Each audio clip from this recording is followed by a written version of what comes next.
Hello guys, আপনারা সবাই কেমন আছেন? ঈশ্বরের কৃপায় অবশ্যই ভালো থাকবেন। মা দুর্গা তো এসেছে সবাইকে ভালো রাখার জন্য। এখন যে ভিডিওটা আপনাদের কাছে শেয়ার করছি, চিরতরে দারিদ্রতা মুছে যাবে।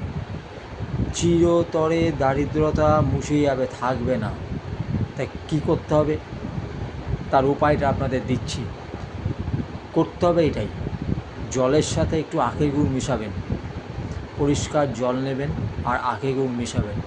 মিশিয়ে সকাল 10টার মধ্যে তুলসী গাছে নিবেদন করবেন।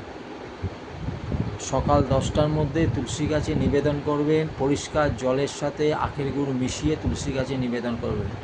আর হাত জোর করে তুলসী দেবীকে প্রণাম করবেন। আর কিছু করতে হবে না। 3টে শনিবার করবেন। এই 3টে শনিবার করলেই আপনি ফলাফল পেয়ে যাবেন। চিরতরে দারিদ্রতা মুছে যাবে। দারিদ্রতা আপনার সাথে থাকবে না।